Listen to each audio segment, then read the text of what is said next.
10 menitan lagi lah. 2 jam. Oke, 10 menitan ya. Sekarang menit 52. Baik, saya coba. Baik, saya lanjutkan. Jadi tadi saya bilang betapa sudah lamanya sebetulnya studi Islamika ketika tuntutan untuk Scopus, tuntutan untuk akreditasi, tuntutan untuk akreditasi jurnal itu sama sekali belum ada, tuntutan untuk apa namanya akreditasi prodi juga tidak menginginkan jurnal. Nah, pokoknya itu sama sekali belum ada di dalam cara berpikir para pengelola pendiri jurnal studi Islamika pada awal itu, as-sabiqunal awalun itu ya.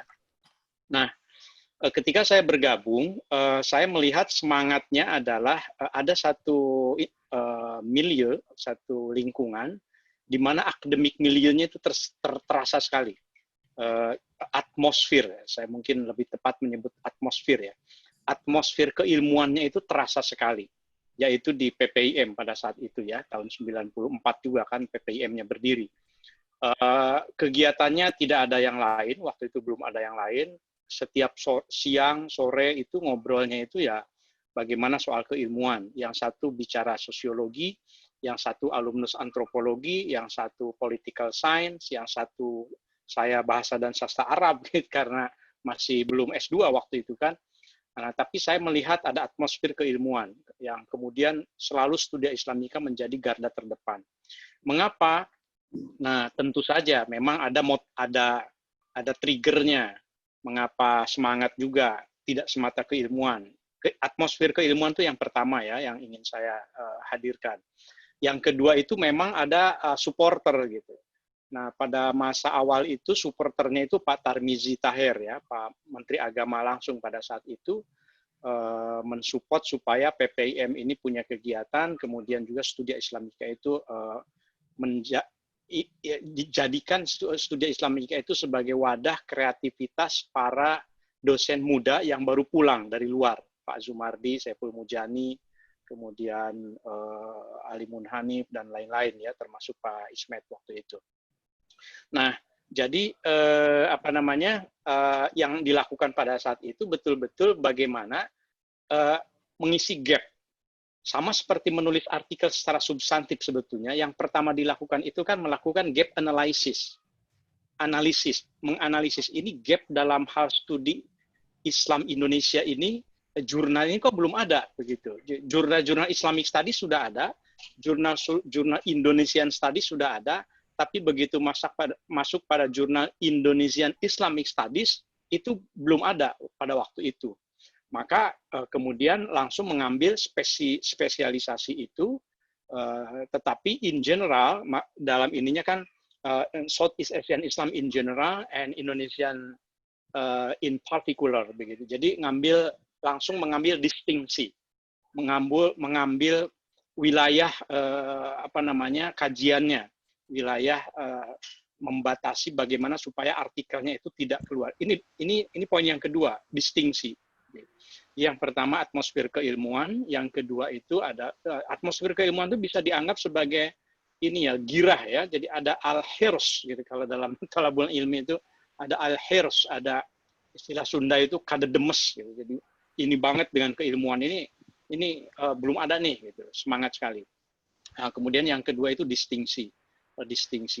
Sehingga sampai sekarang itu dipertahankan distingsi itu sebagus apapun artikel yang disubmit ke Studia Islamika, kalau dia tentang misalnya Islam atau tentang Nabi Muhammad misalnya begitu ya, tanpa dikaitkan dengan Islam di Asia Tenggara, dia tidak akan pernah diterbitkan. Bukan karena artikelnya jelek, bukan karena tidak suka dengan pembahasan tentang Rasul, tetapi karena memang ini soal komitmen terhadap distingsi tadi itu gitu. Nah, itu yang kedua saya kira yang sampai sekarang menjadi sesuatu yang dicontoh kemudian oleh beberapa jurnal lain sebetulnya gitu ya. Nah, yang ketiga, pada saat itu memang ada yang memfasilitasi gitu dalam beberapa tahun berikutnya itu waktu itu kita dapat dana dari DHU ya, dana DHU apa istilahnya? Dana abadi umat ya, DAU ya, DAU apa DHU? DAU ya. Jadi saya masih ingat, karena saya waktu itu staff gitu. Tahun 95 itu saya tukang ketik gitu. Tukang ketik, baru lulus gitu kan, belum S2, nganggur 1 tahun. Saya tukang ngetik bahasa Arabnya, artikel bahasa Arab. Saya diperintah-perintah sama Pak Azumardi, pokoknya mau diperintah apa aja ya saya harus nurut gitu kan. Begitu ada manuskrip tulisan tangan Pak Fakhrudin waktu itu, Pak Fuad ya, Pak Fuad Fakhrudin, bukan, Pak, pokoknya saya lupa waktu itu, sekarang mengingat-ingatnya lagi. Jadi artikel bahasa Arab itu ditulis tangan, kemudian saya yang mengetiknya gitu. Saya dibayar per halaman tuh 4.000 kalau tidak salah gitu ya. Nah, saya rutin setiap sekian bulan itu datang ke Kementerian Agama mencairkan dana itu. 40 juta untuk berapa nomor gitu ya. Itu cukup rutin, ada komitmen dari institusi. Jadi infrastruktur itu memang harus mendukung. Nah, sekarang poin yang ketiga berarti memang sekarang itu infrastruktur dari Kementerian Agama, dari Diktis, dari Pendis gitu ya, itu kan luar biasa memfasilitasi termasuk ini. Ada penghargaan dari masing-masing kampus, juga ada rumah jurnal. Itu poin yang sesungguhnya memang dulu Studia Islamika itu punya, tetapi hanya dari satu sumber saja. Tidak mungkin bisa jalan kalau yang tiga itu terpisah. Jadi itu interlock, apa yang saya katakan tadi itu. Ada semangat keilmuan, ada merumuskan batasan, distingsi, kemudian ada infrastruktur yang mensupport ya dalam hal ini secara finansial gitu. Nah, tapi kan itu juga tidak lama. Ketika dana haji itu tidak ada, kita sempat kosong. Lalu apa yang harus kita lakukan? Mungkin kalau teman-teman di Studia Islamika, termasuk Prof. Jamhari saat itu yang jadi Direktur PPIM, tidak punya komitmen untuk melanjutkan Studia Islamika itu yang terbit waktu itu 1 tahun 4 kali, mungkin ya selesai juga jurnal itu. Tapi kemudian teman-teman mencari proyek sendiri, dari kampus tidak ada, support waktu itu belum ada ya, karena keterbatasan. Mencari program sendiri, dapat dari Australian Indonesian Institute, kalau tidak salah AII ya, nanti Pak Ismet yang akan melengkapi. Nah itu kemudian sekian bulan dapat lagi, terus saja. Nah sampai kemudian saya sendiri sempat off sebetulnya tahun 96, karena kuliah S2, dan kata Pak Azumardi, ya kamu kalau kuliahnya nggak mau di UIN, di IAIN, ya sudah tinggal saja dulu studianya, karena studia ini harus ada yang ngurusin. Jadi saya pernah katakanlah diperlakukan agak sakit, agak menyakitkan sebetulnya, bahwa saya diminta off, memilih kamu mau kuliah di UI atau di IAIN. Kalau kuliah di IAIN boleh sambil mengurus studia. Tapi kalau mau kuliahnya ngambil di UI, filologi, kamu kan berarti harus bolak-balik sibuk, udah biar yang ngurus yang lain. Saya ambil waktu itu keputusan untuk saya keluar dari Studia Islamika. Saya tidak bisa membantu lagi hampir 2 tahun. Tapi ya itu karena ingin membangun distingsi keilmuan saya juga.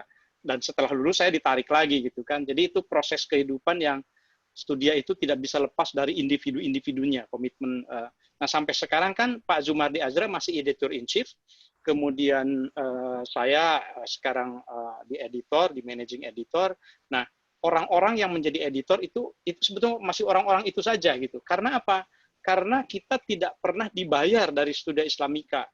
Sempatlah kita memberikan honor begitu, tapi sebagai peneliti PPIM. Dulu bahkan sampai sekarang saya tidak dibayar dari Studia Islamika secara khusus begitu ya. Itu yang membuat justru keterikatan gitu, bahwa menghadirkan Studia Islamika itu semangatnya bukan karena uang, tapi karena yang lain, karena keilmuan tadi. Dan ternyata Studia Islamika juga kemudian bisa memberikan menebarkan hikmah ke yang lain juga, seperti sekarang gitu kan, teman-teman melihat Studia Islamika. Nah, jadi poin mungkin terakhir yang ingin saya sampaikan adalah bahwa saya berharap teman-teman pengelola jurnal itu di dalam mengembangkan jurnalnya masing-masing tidak hanya fokus pada formalitas saja, semangat yang dibangun. Formalitas maksudnya untuk mengejar Scopus, untuk mengejar Q3, Q2, Q1 gitu ya, atau Sinta 3, 2, itu memang harus dilalui, tapi tanpa itu pun sesungguhnya kita bisa membangun sebuah jurnal yang seperti Studia Islamika. Toh nyatanya ketika kami tahun 2015 itu terindeks Scopus, itu kan sebelum 2015 artikel-artikel kami itu sudah lebih banyak dikutip, nanti akan disampaikan oleh entah Pak Ismet atau Mas Nida, itu bagaimana indeksasi atau kuotasi pengutipan terhadap artikel-artikel kita justru lebih banyak sebetulnya sebelumnya juga gitu. Sebelum tahun 2015 ketika kita di indeks Scopus. Dan sampai sekarang testimoni-testimoni dari para sarjana itu juga tetap kita dapatkan karena memang ada gap yang kita isi betul, yaitu kajian Islam Indonesia. Nah, sekarang sebetulnya kan ada yang Mas Niam di Surabaya kan, dan juga teman-teman yang lain yang memfokuskan juga pada kajian Islam Indonesia sebetulnya kan. Ini sebetulnya kompetisinya lebih besar lagi sekarang, tapi karena yang membutuhkan penerbitan juga lebih banyak, ya kita masih bisa kelola, bahkan kita kebanjiran artikel juga sampai sekarang. Mungkin itu sementara dari saya ya, pengalaman agak sedikit personal, tapi alhamdulillah saya senang sekali karena sampai sekarang kami didoktrin oleh Pak Azumardi, jangan anak tirikan Studia Islamika. Kamu mau menjadi apapun, pokoknya kalian lahir dari Studia Islamika. Kira-kira begitu katanya. Terima kasih. Assalamualaikum warahmatullahi wabarakatuh. Waalaikumsalam warahmatullahi wabarakatuh. Ya, terima kasih Prof. Oman. Saya teringat juga setiap tahun itu PPIM itu selalu melakukan annual meeting ya, atau semacam raker lah ya kalau di fakultas itu ya. Dan hampir di setiap raker itu Prof. Azumardi dan para senior di Studia Islamika, Pak Dr. Saiful Mujani juga itu selalu mewanti-wanti. Pokoknya siapapun direkturnya, itu Studia Islamika tidak boleh ditinggalkan. Nah ini sekarang saya ingin panggil direkturnya langsung, Pak Ismatur Rofi, juga beliau editor juga. Saya kira beliau akan memberikan gambaran bagaimana PPIM sebagai lembaga yang menaungi Studia Islamika betul-betul punya komitmen selama 27 mau 28 tahun ya menjaga Studia Islamika. Silakan Pak Ismet. Disilakan Pak Ismet. Ya, Assalamualaikum warahmatullahi wabarakatuh. Terima kasih banyak kawan-kawan semua. Ini kita ngobrol-ngobrol aja ya. Tadi Pak Oman udah banyak sekali mendiskusikan tentang Studia sendiri. Saya cuma nambahin dikit aja. Karena Pak Oman itu di Studia itu lebih senior dari saya.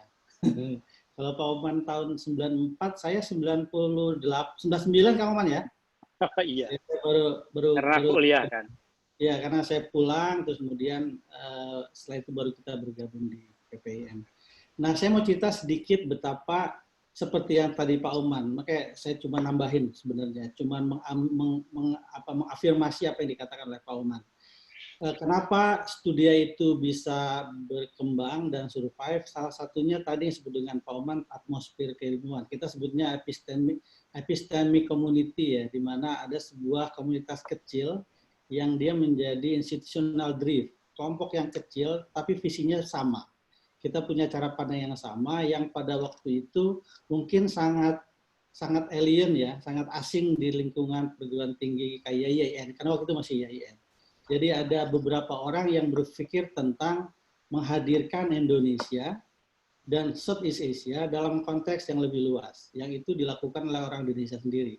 Ini sebenarnya model kita sebut dengan kayak perlawanan kita terhadap bagaimana orang-orang Barat menggambarkan orang-orang Indonesia, orang-orang Muslim Indonesia, dan orang-orang Muslim di Southeast Asia. Nah kita sekarang balik, kita ingin memberikan ruang untuk semua orang mendiskusikan sehingga ada interaksi yang terus-menerus terjadi antara orang-orang Indonesia sebagai peneliti Muslim Indonesia dengan para sarjana di Barat. Dan esensi jurnal pada awalnya adalah networking ini. Jadi academic networking antara para sarjana sehingga ada ketemu isu-isu yang perdebatan-perdebatannya itu menjadi lebih baik. Nah, Studia itu menjadi wadah tadi. Jadi ada seperti yang Pak Oman tadi bilang, ada beberapa orang yang pulang sekolah tapi dia tidak terwadahi dalam birokrasi yang sedemikian hierarkis ya. Orang seperti Pak Azumardi pulang dengan kawan-kawan seperti waktu itu ada Hendro, ada Pak Ali, yang kalau harus menunggu jatah birokrasi itu akan menjadi sangat panjang. Sementara orang-orang seperti ini, kalau dibiarkan maka institusi yang lain yang akan mengambil mereka. Maka kemudian waktu itu dibuatlah sebuah lembaga ya, disebut dengan PPIM, yang awalnya adalah kemudian orang-orang yang diberikan kesempatan oleh Pak Rektor, Pak Kurais pada waktu itu, dan Pak Harun Nasution pada waktu itu, mengembangkan sebuah jurnal yang sebenarnya sudah ada sebelumnya. Jadi jurnal Studia Islamika itu sudah ada dari tahun, kalau nggak salah, 65 atau 66. Dan kemudian ditransformasikan menjadi jurnal yang sifatnya internasional. Jadi sejak awal yang dibayangkan oleh teman-teman kita mengelola PPIM, mengelola Studia Islamika, dan di-share terus-menerus ke kami adalah kita adalah flagship dari sebuah kajian akademik tentang Islam di Asia Tenggara. Jadi kita sebenarnya sampai sekarang terus terang ya sebenarnya kita nggak terlalu peduli dengan Scopus. Karena bukan itu ukurannya. Scopus itu cuma hadiah aja dari sebuah proses komitmen dan ketekunan yang terus kita bangun. Sebenarnya itu. Nah, jadi memang penting sebuah jurnal yang baik itu bisa berkembang dengan sangat baik pada sebuah epistemic community yang juga dibangun secara subur. Jadi agak susah kalau, nih saya betul-betul ini ya, sorry kalau nggak berkenan. Kalau tujuan kita hanya ingin supaya terskopuskan, maka kemungkinan kita terskopuskan itu malah kemudian kecil kelihatannya. Karena kalau tidak dibangun etos yang terus-menerus untuk mengembangkan jurnal, yang itu harus dibangun oleh komunitas yang agak besar, itu agak susah nantinya. Bisa jadi ya beberapa jurnal bisa terus tiba-tiba terskopuskan, 1-2 tahun itu bisa jatuh lagi. Karena memang butuh komitmen. Tadi yang Pak Oman katakan juga, ada banyak hal yang membuat sebuah jurnal itu survive. Jadi memang jurnal itu harus menjadi flagship dari sebuah lembaga. Baik itu adalah sebuah fakultas, atau itu UIN sekalipun, atau IAIN, atau STAIN sekalipun. Jadi kelihatannya kalau setiap IAIN punya jurnal yang sangat satu, itu cukup menurut saya, jurnal yang terskopuskan. Nggak perlu kemudian terlalu banyak. Karena pengelolaan jurnal yang baik itu bukan persoalan uang ya. Uang itu nomor sekian, tapi komitmen. Komitmen yang terus-menerus dibangun. Gitu. Memang pada masa-masa awal, seperti yang Pak Oman juga katakan tadi, PPIM itu mendapatkan dana bantuan dari Kementerian Agama untuk mengelola Studia Islamika.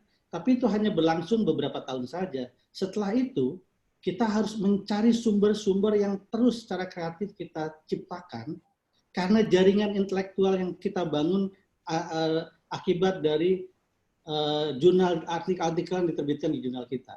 Nah, itu yang kemudian membuat bantuan-bantuan finansial, bantuan support terhadap Studia Islamika itu terus berjalan. Jadi kita bekerja sama sifatnya dengan beberapa lembaga. Ada lembaga yang memberikan kita uang, betul ada. Ada yang kemudian membantu kita, waktu itu masih penerbitan, jadi terbitan dicetak. Maka ada lembaga yang membayarkan percetakannya. Ada lembaga yang kemudian membayarkan waktu itu managing administrasinya. Ada juga lembaga yang kemudian menawarkan jasa untuk membaca freelance, untuk membaca proofreading dari artikel yang akan diterbitkan. Jadi bantuan-bantuan yang seperti ini yang harus dari awal itu memang bisa kita identifikasi. Jadi jangan sampai kita berpikir bantuan itu harus uang, enggak. Bantuan itu kerjasama, termasuk kerjasama yang berkaitan dengan artikel itu sendiri. Jadi kita bisa exchange artikel dengan lembaga-lembaga lain yang menurut kita itu bagus, dan kajian-kajian yang sedang dilakukan atau artikel yang kemudian mau diterbitkan itu sesuai, itu bisa sangat mungkin sekali exchange terjadi untuk itu. Nah, PPIM sebagai lembaga yang awalnya dia flagship, dan PPIM itu didirikan karena Studia sebenarnya. Jadi ada Studia, orang-orang yang mengurus Studia kemudian mengembangkan sebuah lembaga yang namanya PPIM dan menjadi sebuah komunitas yang khas, yang terus-menerus berusaha untuk memperkenalkan produk-produk gitu ya, pekerjaan-pekerjaan melalui riset, melalui public campaigns dan beberapa kerjaan aktivitas yang apapun yang sedang di handle PPI itu harus dijadikan studi sebagai flagshipnya. Ibaratnya PPIM itu boleh bubar, tapi studi Islamika harus tetap terbit. Karena memang itu menjadi komitmen bersama dan di-share secara bersama. Karena itu semenjak awal, seperti yang juga Pak Umar tadi bilang, tidak ada pembayaran untuk editor. Karena memang kita tidak mencari uang dengan cara seperti itu. Kita mencari uang untuk studia. Karena tidak ada di dunia ini sebuah jurnal yang bisa menghasilkan keuntungan, hampir nggak ada. Semuanya, kalau kita lihat Muslim World di Harvard Seminary, atau kemudian kayak Pacific Affair misalnya, atau jurnal-jurnal Scientific Study of Religion, itu jurnal-jurnal itu memang ditopang oleh sebuah lembaga yang kredibel, yang mencari dana bagaimanapun caranya, atau mencari kerjasama bagaimanapun caranya, sehingga jurnal itu tetap berkembang. Itu yang paling utama sebenarnya. Jadi keinginan yang terus-menerus untuk menjaga komitmen. Nah, karena itu kemudian studi Islamika bisa bertahan lebih dari 27 tahun. Nah, saya ingin menambahkan juga kenapa kemudian studi Islamika survive. Ya, sebagian sudah dikatakan oleh Pak Oman. Dan yang paling penting dari itu adalah independensi studi Islamika. Tidak ada satu orang pun yang bisa mengintervensi, termasuk misalnya siapapun untuk memaksa sebuah artikel diterbitkan. Kalau memang reviewer mengatakan ini tidak layak, itu enggak. Siapapun, berlaku untuk semua orang, termasuk juga orang-orang PPIM. Beberapa kawan kita di PPIM menulis di studi Islamika, itu dipulangin. Nanti mungkin Nida akan cerita lebih banyak. Karena dianggap tidak memenuhi standar tulisan yang ada di studi Islamika. Jadi asas independensi itu berlaku secara imparsial. Jadi nggak ada seorang pun yang bisa kemudian memaksa. Imparsial, siapapun, berlaku untuk siapapun. Nah, kadang-kadang memang kita punya problem dengan di satu sisi kita pengen membantu, karena kita tahu bahwa diterbitkan di studia itu hukumnya tinggi. Di satu sisi kita pengen membantu proses karir seseorang, tapi di sisi lain kita ingin kemudian studia itu tetap berada pada koridor akademik yang imparsial tadi. Makanya cara yang paling bisa kita lakukan biasanya adalah bukan kita kalau ibarat bikin ini ya, kalau misalnya artikel itu mutunya di sini, studia ada mutunya di sini, maka bukan kemudian studianya diturunkan, tapi artikel yang dinaikkan.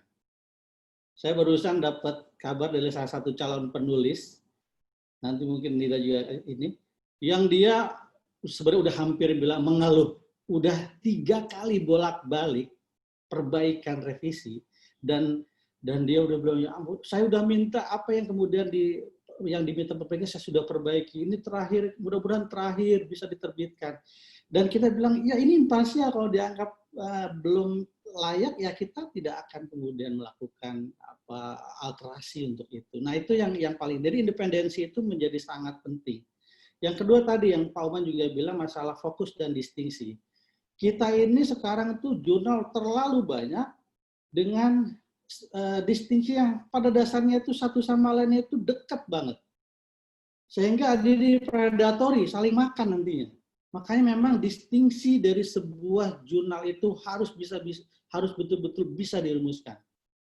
Jangan bayangkan artikel atau jurnal yang kita kembang itu jurnal yang bisa masuk semua model apapun dari diskursus keislaman.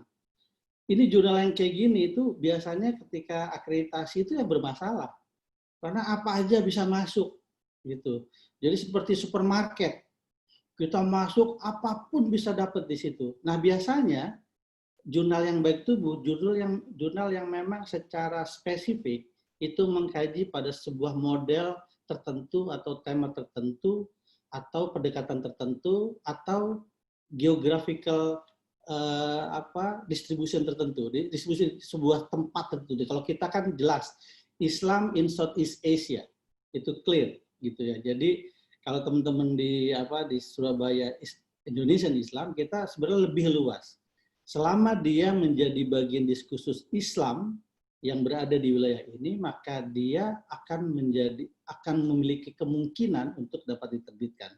Jadi buat saya, menurut kami lah ya, paling enggak, pengelola jurnal harus bisa memfokuskan kira-kira kita mau kemana nih jurnal ini mau dibawa. Dan jangan berharap jadi panacea, bisa menyelesaikan semuanya, memuat apa aja, itu jadi keranjang sampah biasanya. Gitu. Jadi kita nggak tahu ini garis merah dari jurnal ini apa sih. Nah itu yang kedua. Yang ketiga, manajemen. Itu manajemen yang konsisten. Manajemen seperti yang dikatakan oleh Pak Oman juga tadi, editor nggak ada pembayaran. Pak Azumardi aja sebagai editor in chief atau Pak Oman sebagai managing editor itu dibayar dengan 3M. Makasih Mas, merepotkan. Itu doang. Cuma setiap bulan dan setiap penerbitan cuma kita ucapkan terima kasih aja. Karena tidak ada pembayaran. Kita membayar orang yang bekerja secara teknis. Staffing kita bayar, betul. Tapi untuk editor itu nggak ada pembayaran sama sekali. Nah, di samping juga orang-orang yang seperti misalnya Mas Nida itu clear dia. Kalau saya misalnya di-assign untuk membaca sampai waktu tertentu nggak selesai juga, itu pasti akan ditegur. Jadi siapapun kemudian bisa menegur siapapun. Maksudnya dia punya otoritas. Wewenang itu diberikan dengan sangat baik. Nah kadang-kadang wewenangnya itu tidak diberikan. Nah wewenang yang baik itu bagian dari manajemen yang baik juga. Jadi wewenang penting diberikan pada orang yang layak diberikan wewenang tadi. Nah yang ketiga adalah SDM yang committed. Ini bagian itu juga tentu bagian dari manajemen tadi. Jadi sekali lagi manajemen SDM yang kita rekrut itu betul-betul yang spesifik itu memang penting untuk kita masukkan. Kalau bapak-bapak kawan-kawan lihat misalnya siapa editor in chief atau kemudian siapa advisory board dari jurnal tadi, itu betul-betul orang-orang yang kita kirimin pekerjaan loh, bukan cuma numpang nama aja. Nah mereka kalau mereka tidak dapat assignment mereka akan tanya. Jadi nggak nyebutin rektor, wadek, semuanya orang-orang yang tidak kerja kita tahu. Jurnal-jurnal di UIN itu banyak sekali pelindungnya. Pelindungnya tidak melindungi apa-apa. Nah itu yang buat kita itu useless itu ya gitu-gitu. Cara berpikir yang terlalu birokratis itu susah diterapkan di jurnal. Gitu. Jadi editor itu harus punya independensi yang sangat kuat yang tidak boleh diintervensi oleh dekan rektor sekalipun. Gitu. Hanya bisa diintervensi dengan artikel yang misalnya dulu kita punya perdebatan yang sangat panjang ketika Pak Azumardi menulis tentang salah satu mufti Betawi yang itu mendapatkan respon luar biasa buruk dari banyak komunitas. Waktu itu nulis tentang Said Usman. Dan sederhana, kita santai aja. Kalau emang Anda tidak setuju dengan artikel itu, Anda buat artikel yang menolak artikel itu. Bukan kemudian meminta kita menghapuskan ini, nggak bisa begitu. Ayo kita lakukan intellectual discussion ya, diskusi intelektual yang baik. Bukan dengan cara menekan-menekan gitu. Nah itu yang paling membuat kita survive. Jadi yang paling penting adalah kemudian kita berusaha untuk terus-menerus konsisten. Dan dukungan lembaga seperti juga dikatakan itu penting banget. Tapi dukungan ini rezim kan kadang-kadang berubah. Dulu kita mendapatkan dana dari DAU, dari haji, terus kemudian dari PTIM, terus kalau kita bersandar pada itu saja, maka penerbitan kita akan bolong-bolong. Maka kemudian lembaga memang harus berusaha untuk mencari dana sendiri dengan cara apapun. Jadi dana harus paling tidak kita memastikan bahwa orang-orang yang harus dibayar itu terbayarkan. Itu jangan sampai kemudian masalah-masalah yang fondasi begini yang menyebabkan penerbitan itu nggak lancar. Maka di PPM itu walaupun PPM nggak punya uang, kita harus cari termasuk juga kita bilang kalau emang harus dulu kalau konteksnya penerbitan, kalau kita harus bantingan istilahnya ya, kita harus patungan, kita patungan. Karena itu adalah wajah kita sendiri. Nah, keinginan untuk menjadikan sebuah jurnal sebagai wajah itu harus menjadi bagian dari visi jurnal itu sendiri. Saya pikir itu dulu, nanti kita ngobrol-ngobrol diskusi aja ya. Makasih banyak. Assalamualaikum warahmatullahi wabarakatuh. Waalaikumsalam. Assalamualaikum warahmatullahi wabarakatuh.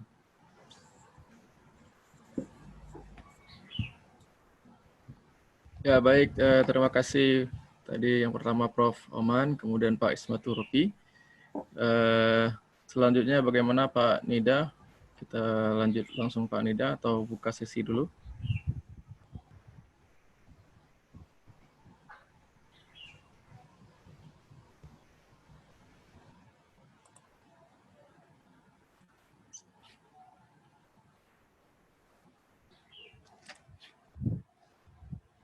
Ya, Pak Nida, apa masih di sana? Masih terhubung, Pak?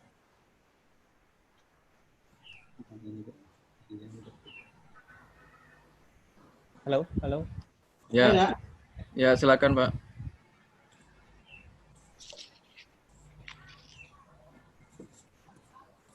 Ya, oke. Tadi Pak Ismet dan Pak Oman sudah menjelaskan banyak hal. Saya kira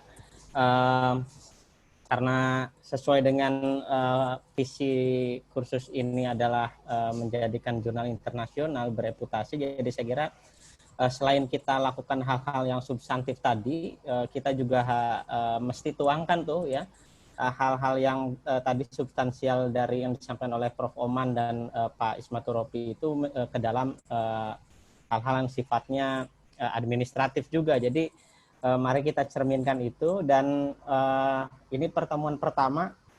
Saya lihat ini sebetulnya ini isinya karena jurnal untuk menuju jurnal internasional bereputasi, jadi isinya juga sudah orang-orang bereputasi nih Pak Ismet.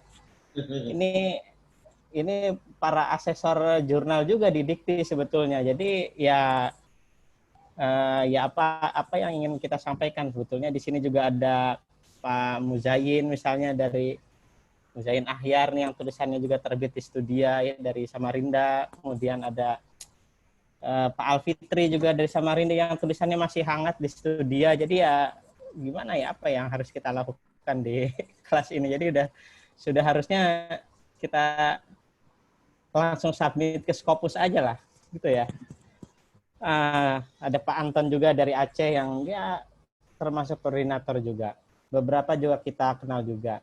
Nah, jadi Bapak Ibu sekalian, dalam konteks ini saya juga ingin menyampaikan juga bahwa adanya layer-layer di dalam struktur editorial itu penting juga ya. Saya melihat kalau teman-teman lihat di struktur editorial tim studi Islamika itu sudah ada berapa generasi, berapa tuh ya?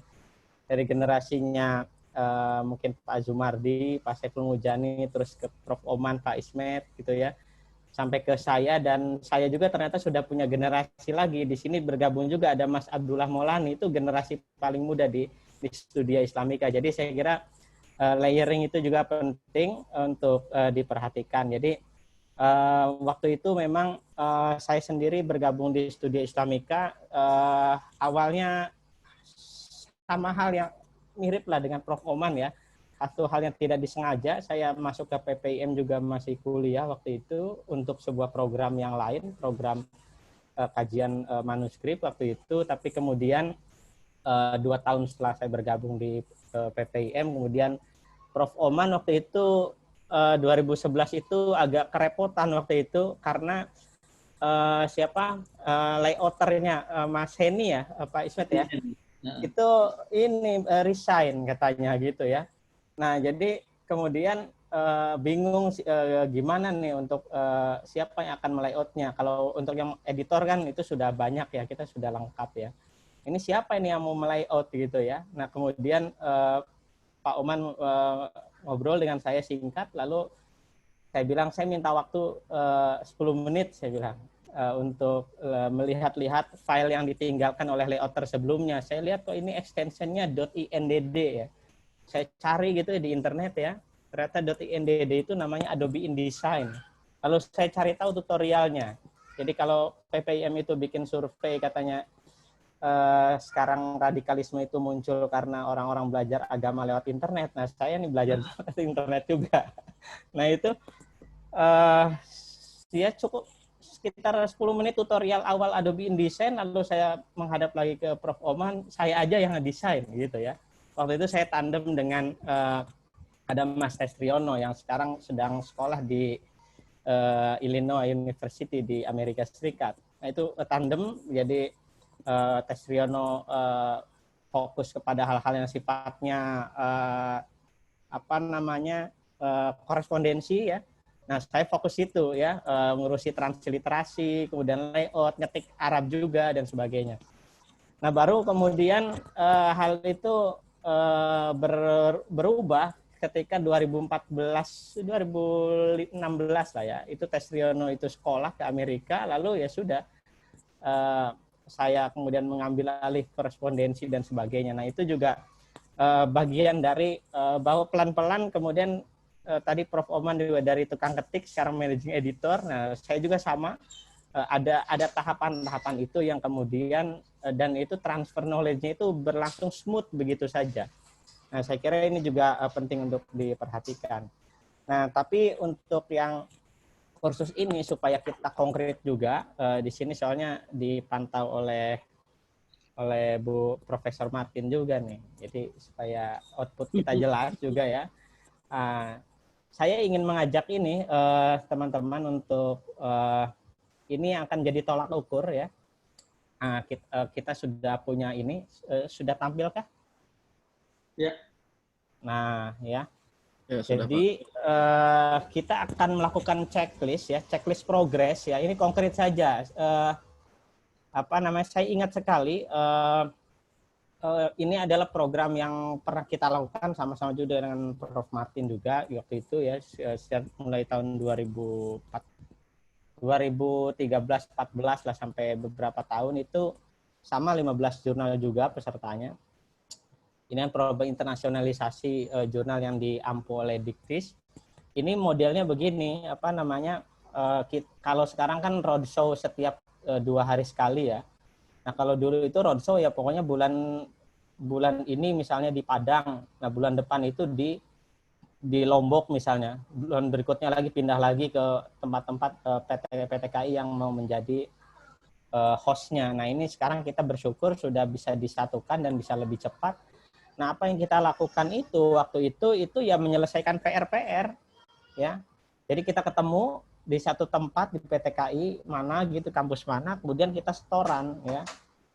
Sudah sampai mana PR yang disampaikan di pertemuan yang lalu. Nah, sama juga di pertemuan yang sekarang saya juga ingin mengajak modelnya begitu. Nah, jadi ini ada komponen penilaian yang akan kita lihat ya. Jadi ini adalah turunan dari apa yang Scopus inginkan gitu ya. Jadi ini langsung ke PR aja ya, Bapak Ibu ya. Nah, ini ada nanti kolom-kolom ini harus terisi semua nih. Kolom-kolom ini harus terisi semua ya. Dan itu dibuktikan ketika nanti kan ada berapa sesi Prof. Martin ya bedah jurnal itu? 2 atau 3?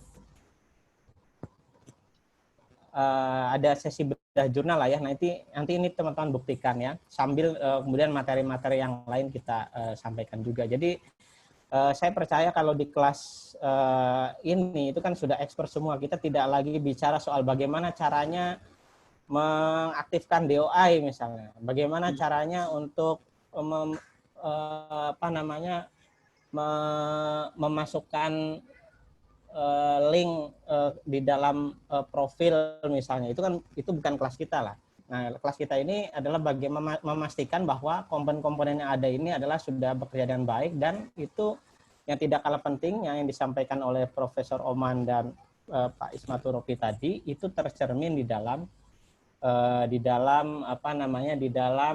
etos kerja dari jurnal masing-masing. Nah, ini adalah, jadi ini nomor 1 sampai 15 ya. Ini adalah nama-nama jurnalnya, karena terlalu panjang saya singkat menjadi nomor-nomor. Nanti ini akan diisi dengan tanggal di mana teman-teman sudah melakukan memenuhi dari unsur-unsur penilaian ini. Nah, ini 15 jurnal yang masuk ke kami, apakah sudah masuk semua, Pak Ketua Kelas? Adakah yang belum masuk jurnal-jurnal ini supaya bisa diedit? Kalau di grup itu sudah masuk sekitar, sebentar Pak, saya cek. 14, sekitar 21 peserta, berarti 21? enggak, maksudnya 2 orang dibagi 2, sekitar 10 atau 15, 10 jurnal ini Pak. Cuma 10 jurnal ya? Ya, Bukan, semalam sisa 6 jurnal yang belum masuk. Oh gitu. Ya, nanti saya cek lagi Pak. Iya, nanti tolong di-update ya supaya nanti penilaiannya juga ini. Ya, Oke, karena baik. Jadi ini mulai dari yang sama sebetulnya seperti yang dinilai oleh akreditasi ya, 2 komponen manajemen dan substansi. Ya, tapi yang perlu kita sepakati adalah bahwa bedanya antara Scopus dengan akreditasi itu, kalau akreditasi itu kan melihat yang lalu-lalu ya, yang disubmit itu adalah artikel-artikel yang lama gitu ya, dan kemudian melihat progresnya gitu ya sampai masuk ke dapur OJS-nya dan sebagainya. Nah, kalau Scopus itu lebih dari itu, tapi dari segi konteks manajemen tidak terlalu rigid seperti akreditasi. Pokoknya yang penting kelihatan dibatasi batas waktu tertentu, misalnya soal regularity, misalnya soal regularitas atau konsistensi penerbitan, itu nanti akan dilihat selama dulu studi Islamika penilaiannya 2 tahun. Jadi kita itu selama 2 tahun itu selalu teriak-teriak ke bagian pusat, kalau di UIN Jakarta itu namanya Pustipanda ya, atau PTIPD. Kita selalu teriak-teriak. Kalau misalkan websitenya down, saya langsung teriak itu ke rektorat. Tolong ini segera diaktifkan, studi Islamika sedang penilaian Scopus gitu ya. Nah, pokoknya iming-iming aja, mau terindah Scopus nggak? Nah, pokoknya begitulah. Jadi saat itu kita merasa seperti orang yang sangat berkuasa waktu itu, karena minta apa saja, ancamannya mau Scopus nggak, dana mau Scopus nggak, nah kira-kira begitulah.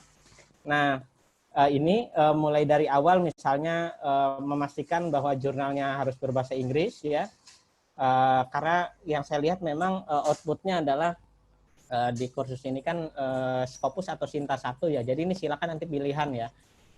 Kalau memang ini laman jurnal berbahasa Inggris itu mutlak ya, karena Scopus mereka yang menilai adalah para editor yang berasal dari negara berbahasa Inggris, English country. Jadi mutlak yang berbahasa Inggris. Kemudian profil jurnal tolong dipoles lagi. Kemudian pastikan usianya lebih dari 2 tahun. Kemudian ini yang penting, nomor 4, tidak ada nama serupa dengan jurnal Bapak Ibu yang sudah terindeks di Scopus. Contoh misalnya kalau Bapak Ibu jurnalnya Studia Islamika misalnya, itu hampir dipastikan itu akan sulit untuk masuk ke Scopus karena jurnalnya namanya sama, gitu ya. Jadi nanti kita lihat caranya bagaimana. Kemudian pernyataan bahwa jurnal ini adalah review jurnal, kemudian daftar reviewersnya juga harus dicantumkan. Terbit tepat waktu dipastikan, tentu ini ke depan ya.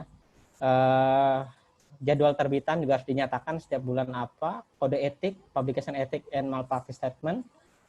ISSN juga harus dicek validitasnya, diversitas editor, nanti kita akan bahas juga, ada satu materi penting soal itu. Kemudian ketersebaran penulis dari berbagai negara. Dan ini juga penting, karena kita targetnya ke Scopus, maka pastikan jurnal kita pernah dikutip oleh artikel yang terindeks di Scopus. Kemudian juga editornya juga punya distingsi yang beragam ya, jadi tidak hanya pada satu disiplin tertentu ya. Studi Islamika itu editor internalnya saja kita punya 12 atau 14 editor, dan itu distingsinya macam-macam. Jadi kalau ada artikelnya itu membahas kajian politik politik Islam, maka artikel itu tidak akan dikirim ke Pak Ismatul Rofi atau ke Prof. Oman gitu ya. Tapi dia akan dikirimkan ke Pak Saiful Mujani atau Pak Alimun Hanif misalnya. Kalau ada artikel filologi maka akan dibaca Prof. Oman, tidak oleh yang lain. Nah, ini juga harus diperhatikan. DOI juga harus aktif, kemudian ini hal teknis, kontak editorial, dan pernyataan plagiasi. Nah, yang ini juga hal mendasar yang lain juga, ada author guidelines tentu dalam bahasa Inggris. MN Scope juga nanti kita lihat ya, kita akan bedah satu-satu MN Scope itu seperti apa, merumuskan ini soal distingsi jurnal ya, mau kemana jurnal kita, menegaskan arah jurnal kita kemana.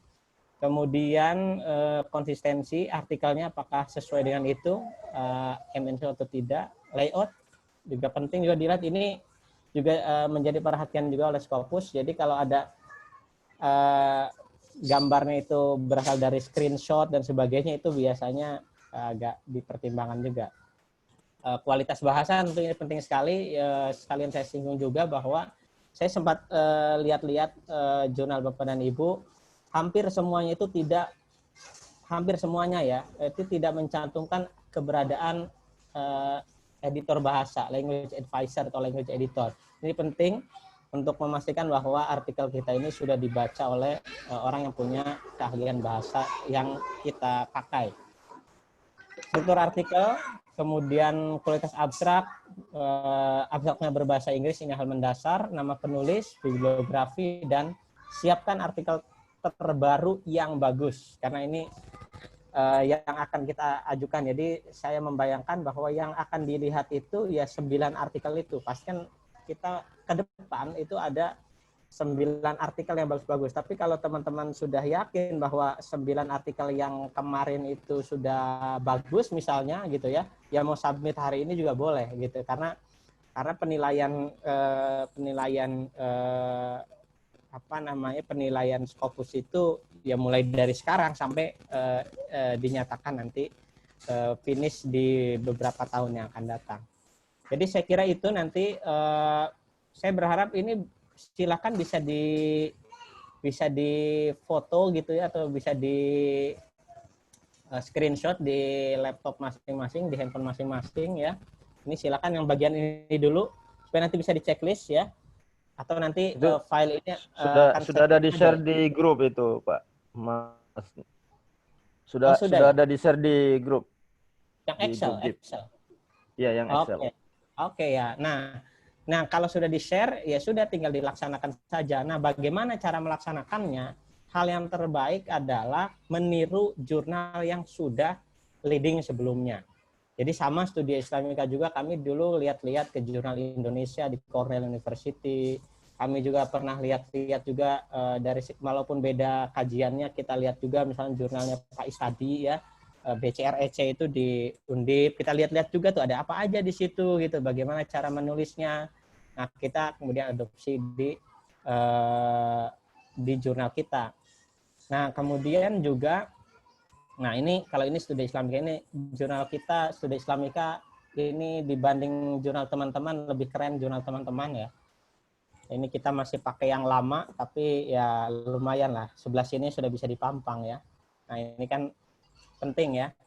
Nah ini teman-teman perlu lihat juga di sini ada apa saja.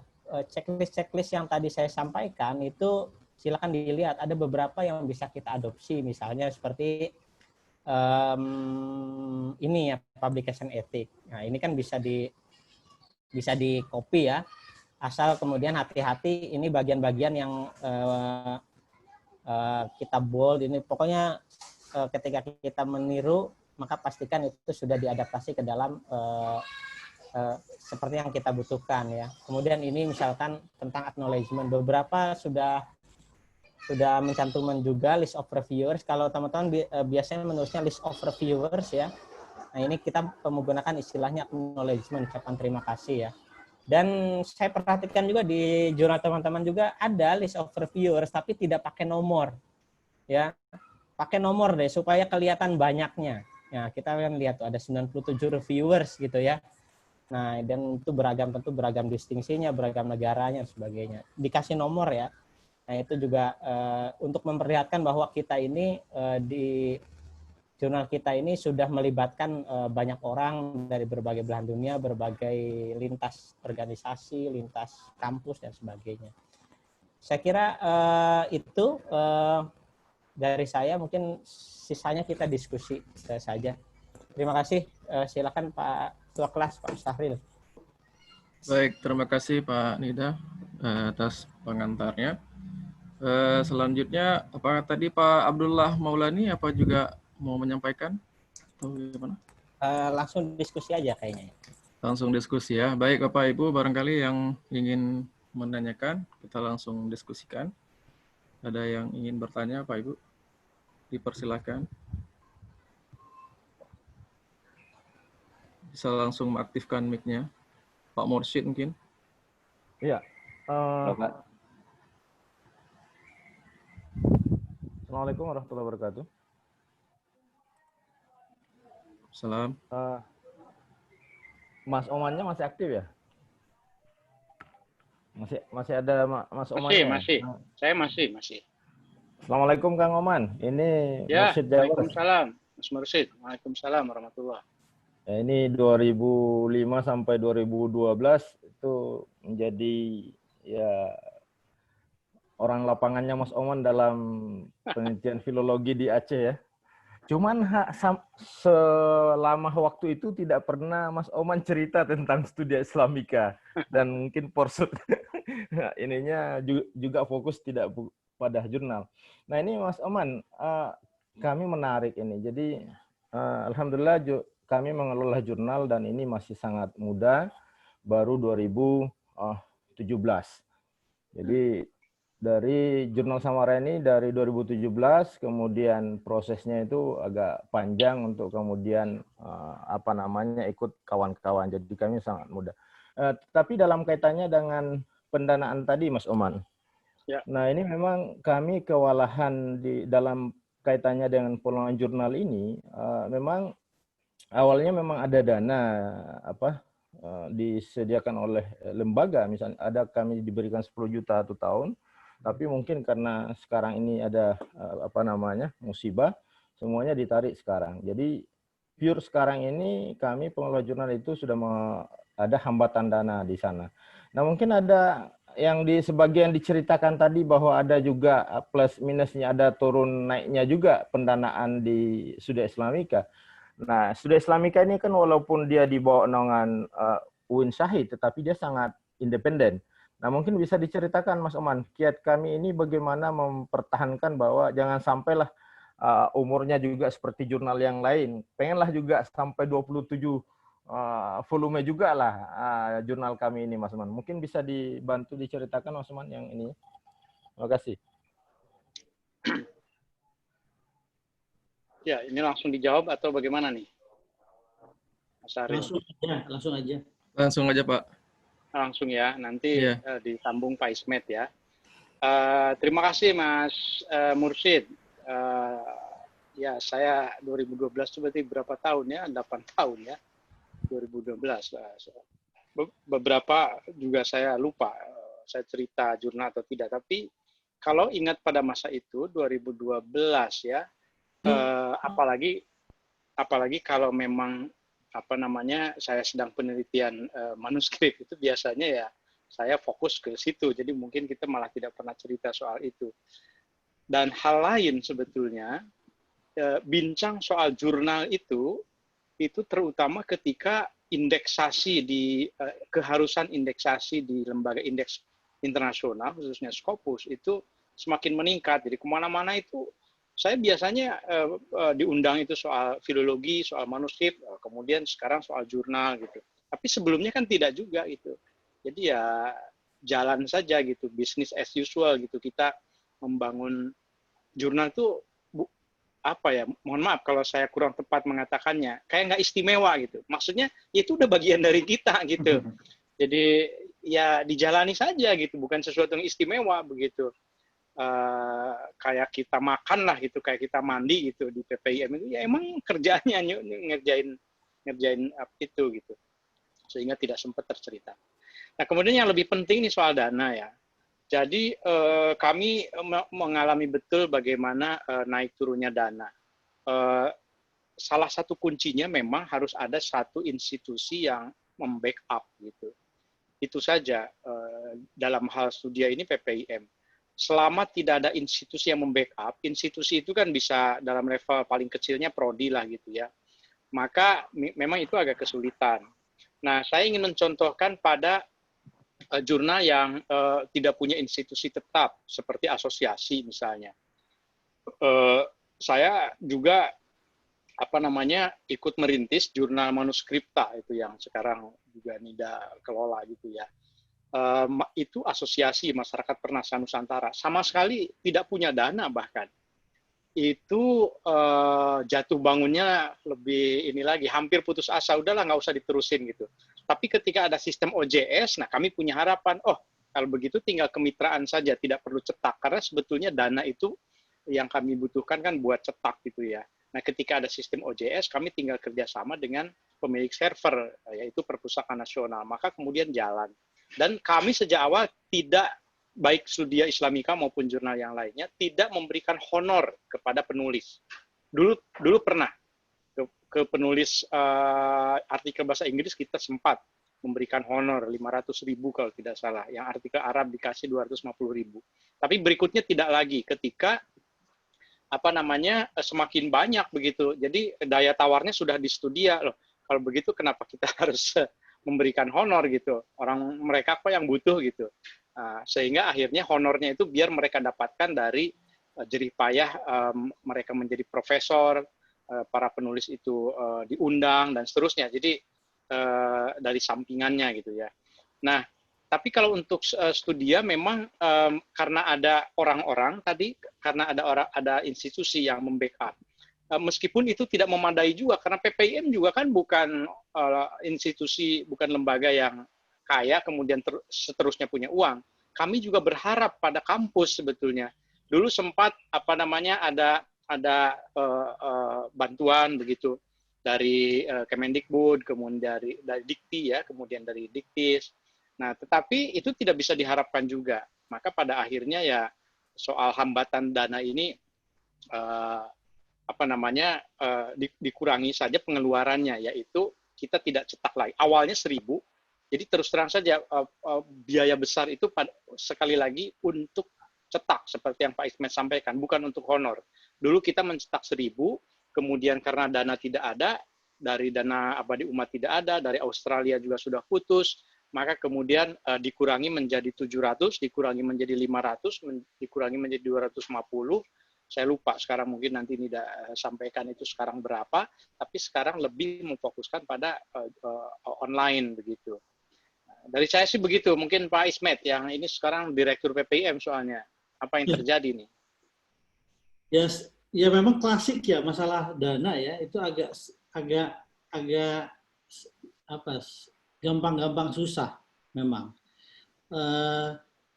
Tapi yang pasti bahwa dukungan komitmen lembaga besar itu juga penting. Kalau satu tahun dikasih 10 juta, ya memang ya deg-degan juga ya. Kalau dia terbit satu tahun itu 2 kali aja, ya berarti tinggal ya sedikit sekali. Nah, mungkin kalau kita ya sekarang itu memang sebenarnya sangat lebih murah. Kita membayar hanya biaya-biaya yang sifatnya itu penyediaan jasa internet ya. Nah, kalau dari awal memang diniatkan misalnya kayak editorship itu nggak usah dibayar. Itu akan banyak sekali memotong dana. Dan yang paling penting itu berusaha terus membangun network dengan lembaga-lembaga yang memungkinkan untuk itu.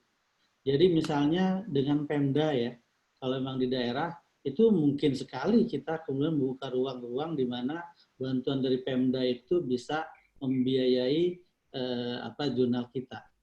Nah memang kalau kayak itu, kalau problemnya kalau dari satu institusi, dari satu YIN atau UIN atau STA itu punya 10 jurnal, maka 10-10-nya dibiayain, uang yang ada itu di-share untuk 10 lembaga, maka 10-10-nya nggak ada yang bermutu. Biasanya begitu. Karena dananya terlalu kecil. Gitu. Memang awal, terutama di masa-masa awal itu, membrandingnya itu yang harus, menurut saya butuh dana ya. Dan kebetulan waktu itu ketika membranding Studia Islamika, memang ada dana yang kencang sekali diberikan oleh Kementerian Agama pada waktu itu. Tapi setelah itu memang kita harus kerja keras, dan PPIM memang selalu menyiapkan dana taktis yang itu dikelola secara berbeda untuk kebutuhan khusus PPIM, untuk kebutuhan Studia Islamika. Harus ada dana yang terus ditambah, Pak. Gitu, berapapun jumlahnya. Jadi kalau kita punya dana 10 juta, kalau bisa itu pengeluaran kita itu jangan lebih dari misalnya 7,5. Yang 2,5 itu jadi endowment. Jadi Studia itu memang tidak punya endowment, tapi kita punya dana taktis yang bisa dikeluarkan untuk pembayaran yang paling penting. Penerjemahan misalnya. Itu kan harus dibayar. Karena kalau ada tulisan yang ditulis dalam bahasa Indonesia, tapi menurut kita bagus, itu bisa kita terjemahkan baik ke dalam bahasa Inggris atau ke dalam bahasa Indonesia, ke dalam bahasa Arab, dan itu ditanggung oleh PPIM. Gitu. Jadi kita siapkan dana itu. Nah, saya pikir salah satunya adalah mulai mengelola ini, Pak, mengelola networking ya, dengan lembaga-lembaga. Yang biasanya tentu saja ini ada ini juga. Kalau jurnal kita udah terkenal, maka itu akan jauh lebih mudah untuk kemudian mendapatkan network, untuk mendapatkan bantuan. Nah, makanya kemudian penting untuk membranding, Pak. Kalau membranding, kalau dia merasa ya kalau ngasih bantuan di situ dengan yang lain sama aja, maka akan susah juga untuk dapat. Penting buat kita branding dulu, Pak. Baru kemudian kita bisa jual artikel-artikel atau jurnal kita. Saya pikir tambah itu aja dulu. Makasih. Ya, baik. Terima kasih Prof. Oman dan Pak Ismatur Ropi. Tadi ada yang raise hand. Barangkali boleh lanjut. Pak Islahuddin ES ya. Kita lanjutkan diskusi. Oke, makasih Pak Syahril. Makasih Kang Oman, kawan-kawan semuanya.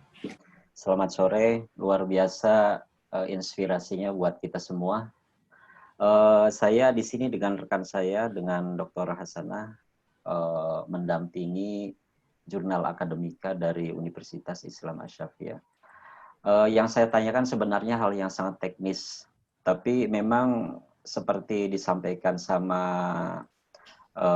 pembicara bahwa meskipun ini hal teknis, tapi pasti lebih advance gitu ya.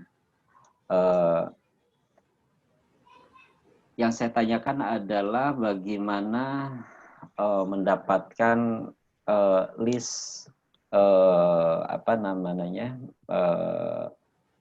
editor board atau member, atau di beberapa istilah jurnal itu berbeda-beda ya. Itu namanya listnya cukup banyak begitu ya. Ini saya mikir itu gimana dapetin nama sebegitu banyak gitu ya. Nah itu hal-hal teknis ya. Tapi saya kembali lagi yang sangat luar biasa adalah spiritnya. Ya sebenarnya pertanyaan saya juga menjadi tidak penting gitu. Itu mestinya pertanyaan di kelas sebelumnya ya, yang untuk mendapatkan akreditasi, karena pada akhirnya mungkin pertanyaan ini akan berkembang dengan sendirinya, kreativitas masing-masing mendapatkan ini. Tapi yang saya inginkan adalah mungkin tip praktisnya, bagaimana mengincar nama X gitu ya, kemudian dia mau diajak kerjasama dengan jurnal kami gitu ya. Hanya itu saja Pak Oman tipnya. Terima kasih. Ya silakan ya, Baik, terima kasih. silakan. Terima kasih Pak Islahuddin, Mas Islahuddin. Ya, ini pertanyaan penting memang. Saya kira juga kelihatannya sederhana, tapi sesungguhnya itu modalnya panjang gitu ya. Maksudnya begini, kalau tips teknisnya tentu saja praktisnya tinggal menghubungi orang itu kan, dimohon kesediaannya, kemudian dicantumkan. Nah, tetapi yang mahal itu adalah berangkat dari pertama bisa jadi personal network gitu, jadi kolega personal, jaringan personal dari si pengelola jurnal. Oleh karenanya penting, maka berarti yang mengelola jurnal itu adalah mereka yang memang punya reputasi keilmuan juga gitu. Nah, Studia agak diuntungkan karena reputasi keilmuan para pengelolanya berbeda-beda. Maksudnya bidang ilmunya beda-beda, sehingga jaringannya semakin luas, tidak homogen. sangat heterogen. Saya bisa menghubungi mungkin Profesor siapa Edwin Wirenga mungkin yang tidak dikenal oleh kolega yang lain yang bukan filolog. Kemudian teman-teman yang lain bisa sebagai antropolog bisa menghubungi yang lain sebagai scholar di bidang antropologi dan seterusnya. Jadi dari kolega personal. Yang kedua, kalau Studia Islamika itu meskipun mungkin baru belakangan gitu ya, itu secara rutin menyelenggarakan konferensi international conference tentang bidang yang terkait, yaitu tentang Southeast Asian Islam. Ada seminar internasional, diundang pakar-pakar. Begitu ada yang potensial, ada yang menonjol, maka biasanya kemudian kalau memang kita memerlukan, diminta untuk sebagai advisory board, begitu, international advisory board gitu, dan selalu bersedia.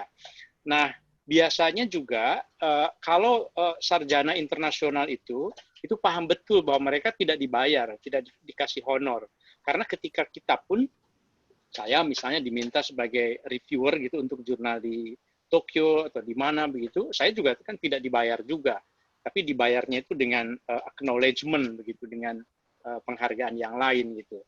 Nah, mungkin itu sesuatu yang harus dilakukan oleh jurnal. Saya percaya pasti juga sudah dilakukan, tapi menguatkan saja. Terima kasih, Mas Islam.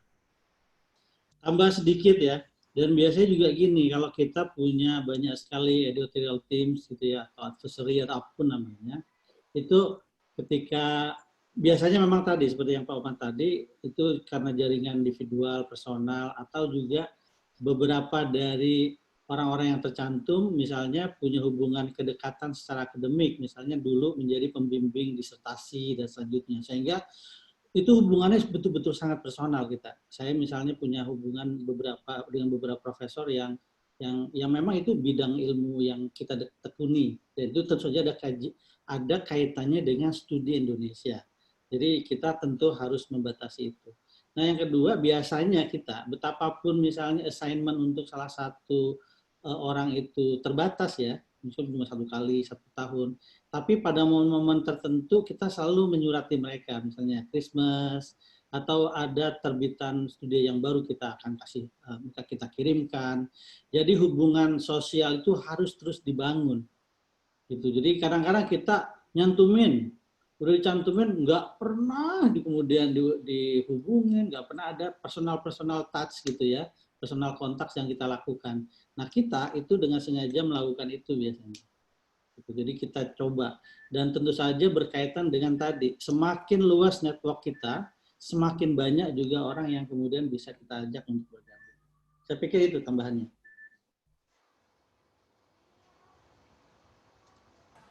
Ya, baik. Terima kasih Pak Prof. Dan Pak Ismet. Pak Nida, ada tambahan? Mungkin kalau saya ini ya, lebih ke teknis ya. Saya mau share ini mungkin contoh ketika kita mengundang reviewer ya. Ini contoh ketika, ini boleh di foto aja lah, di screenshot ya. Di device masing-masing. Ini ketika kita mengundang Dr. Anabel Tegalog untuk menjadi editorial board kita ya.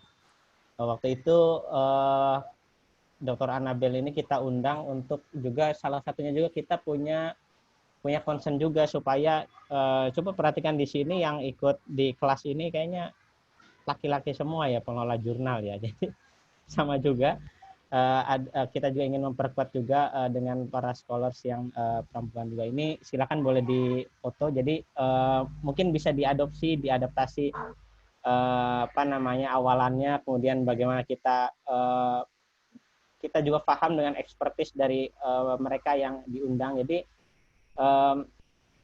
nanti kita juga sampaikan bahwa ada paling tidak 3 papers per tahun. Jadi jangan juga, yang saya perhatikan ya, di beberapa jurnal itu ada satu orang reviewer yang diundang mereview itu, sekalinya mereview itu dikirimi sampai 4 artikel misalnya. Itu kan sudah tidak dibayar, suruh baca 4 artikel. Ini kan sebuah hal yang, kalau studi Islamika itu tidak akan pernah mengundang reviewer kalau dia itu dalam tahun itu sudah mereview, kecuali dalam hal yang mendesak.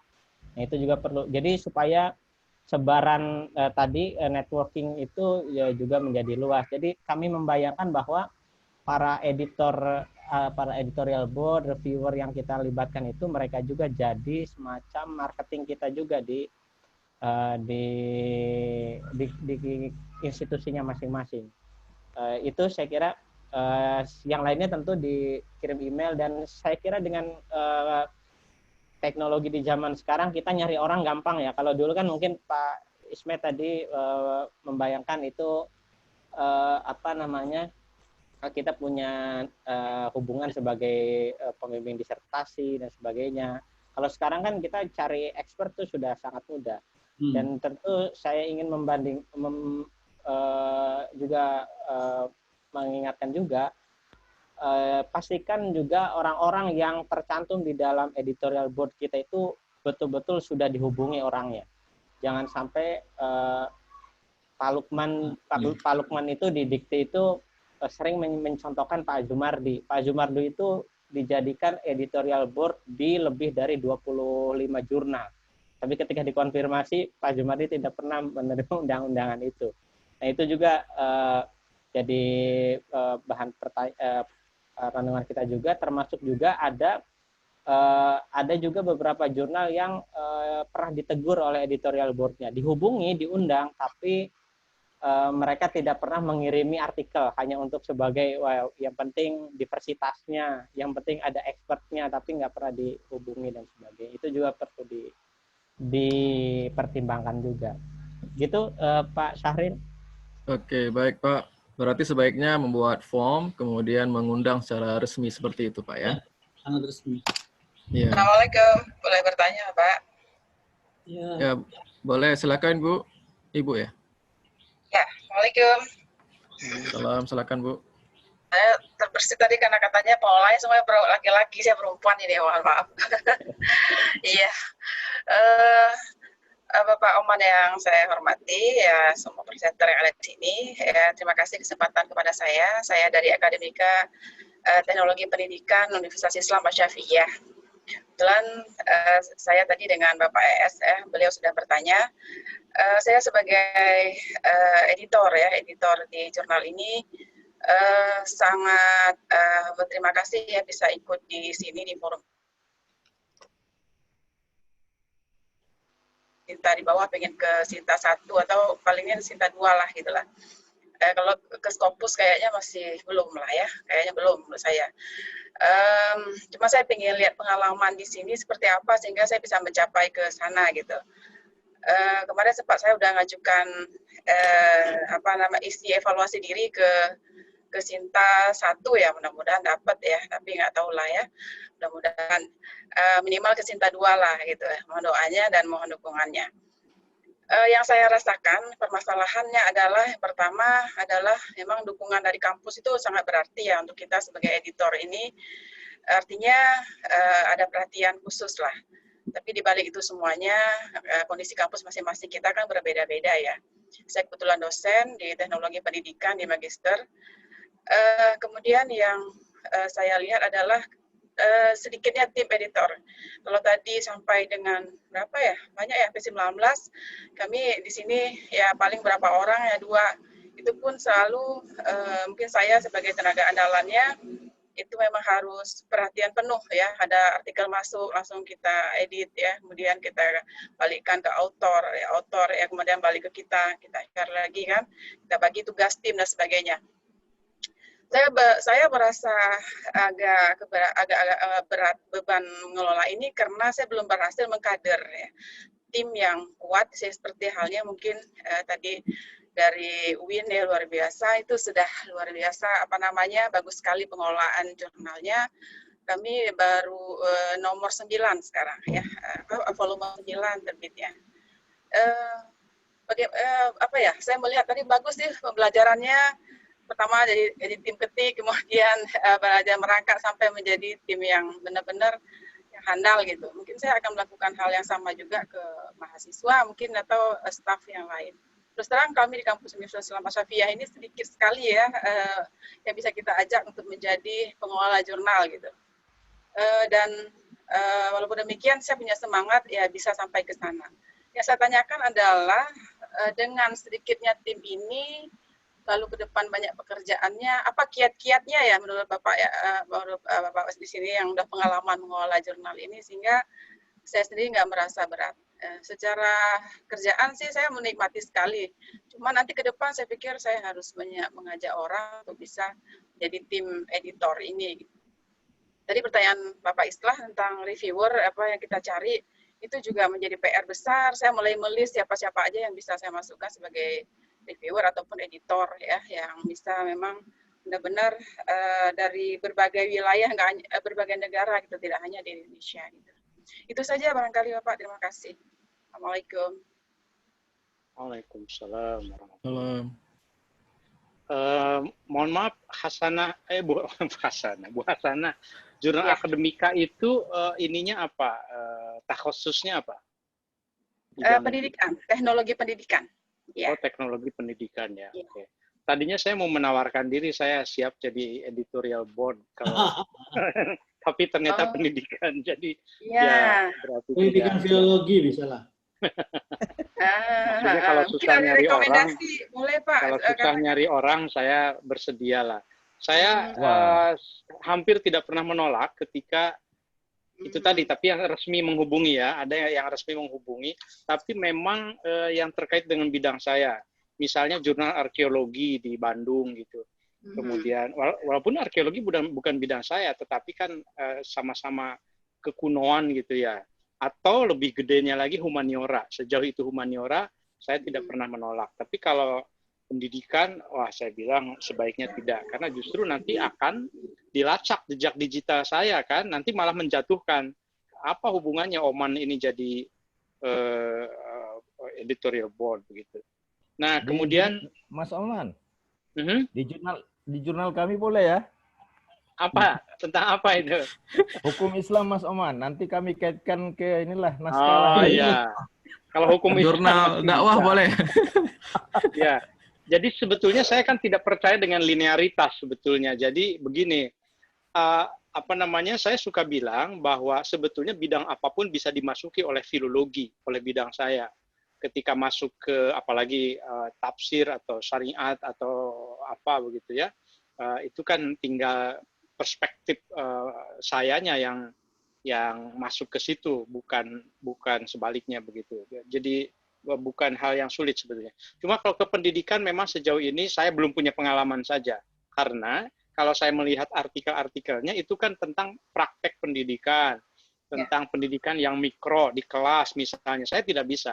Tapi kalau misalnya pendidikannya itu lebih ke filsafat pendidikan, misalnya bagaimana atau sejarah pendidikan, bagaimana sebetulnya pendidikan di dalam perspektif sejarah Islam Indonesia misalnya, peran institusi pendidikan tradisional. Nah, artikel yang seperti itu saya masih bisa. Seperti misalnya tesisnya Pak Azumardi kan tentang Surau misalnya ya di Minangkabau, yaitu tentang institusi pendidikan tradisional, saya masih bisa gitu. Nah, tapi kalau yang pure pendidikan murni pembelajaran mungkin saya bukan ahlinya. Nah, kalau terkait dengan kiat sedikitnya SDM, kalau menurut saya pernah jadi reviewer di asesor juga di Dikti ya, yang menjadi ukuran itu jurnal itu sebetulnya kan konsistensi reguler terbitnya. Jadi kalau SDM-nya masih sedikit, pastikan sejak awal bahwa penerbitan jurnal kita itu berapa kali. Misalnya setahun sekali, ya sudah sekali. Yang dinilai itu bukan 2 kali, 3 kalinya, bukan. Tapi konsistensi. Saya tidak tahu kalau aturannya berubah, tapi setahu saya begitu.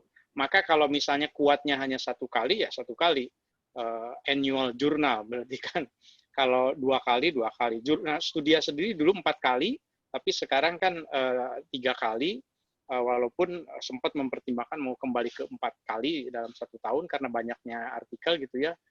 Dulu kenapa dari 4 ke 3 itu karena dananya nggak kuat lagi nyetak gitu, karena saat itu 1 kali nyetak 21 juta ya pada tahun itu, lumayan besar. kemudian diturunkan menjadi 3 kali begitu. Jadi menurut saya begitu kiatnya kalau SDM-nya masih dikit. Kalau soal dukungan kampus minim biasalah gitu. Kita ini para mujahid, jadi harus ikhlas. Makasih. Baik, terima kasih Prof. Sepertinya setelah ini akan banyak masuk undangan ke email Prof. Untuk menjadi. Insya Allah, ya. Atau ada juga yang mau jadi tukang ketik di Studia Islamika, mungkin tukang layout atau dan segala macam. Baik, selanjutnya ada Bu Vena ini yang sudah raise hand. Silakan Bu, ada pertanyaan lagi? Ya, Nanti Pak Ismet yang jawab ya. Gantian. Pak Oman aja, Pak Oman. bisa lanjut, Prof? Ya, silakan. Ya, jadi saya tadi tertarik dengan apa yang disampaikan oleh Pak Nida tentang penilaian-penilaian yang harus diceklis oleh kami. Nah, yang ingin saya tanyakan terkait dengan peningkatan akreditasi jurnal, sama harapan saya ingin akreditasi jurnal yang saya kelola ini juga naik peringkatnya. Mungkin bisa disampaikan berapa sih ideal jumlah reviewer untuk naik tingkat gitu ya. Kemudian idealnya editornya itu berapa, kemudian diversifikasi keahliannya minimal berapa. Ada beberapa jurnal yang pernah saya temui, editorialnya itu tidak dari orang dalam. Sepanjang pengetahuan saya di kampus kami, rata-rata tim editorialnya itu orang dalam semua. Dan pernah suatu waktu saya menemukan ada beberapa jurnal di mana tim editorialnya itu berasal dari luar kampus tersebut semua. Nah, saya juga ingin bertanya, berapa minimal tim editor dari luar? Nilai akreditasi suatu jurnal itu bisa naik. Kemudian apa mungkin juga bisa terjadi kolaborasi, kalau di kami kan PTKIN ya, bisa tidak? Pertama, kebetulan jurnal yang saya kelola itu tentang perbankan dan ekonomi syariah. Saya ingin berkolaborasi dengan PTN, bukan dalam lingkungan PTKIN. Misalkan saya ingin berkolaborasi dengan di Spesia, itu kan bukan PTKIN, itu juga bukan PTN, itu PTS.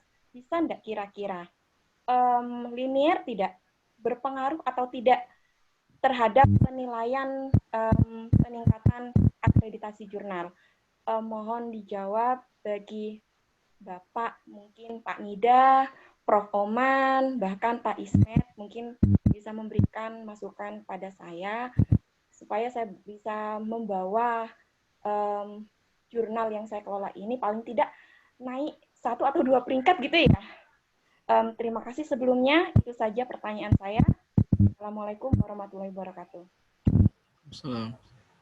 Boleh saya nambah sedikit pertanyaannya, masih terkait dengan barusan ya, dengan Bu Vena.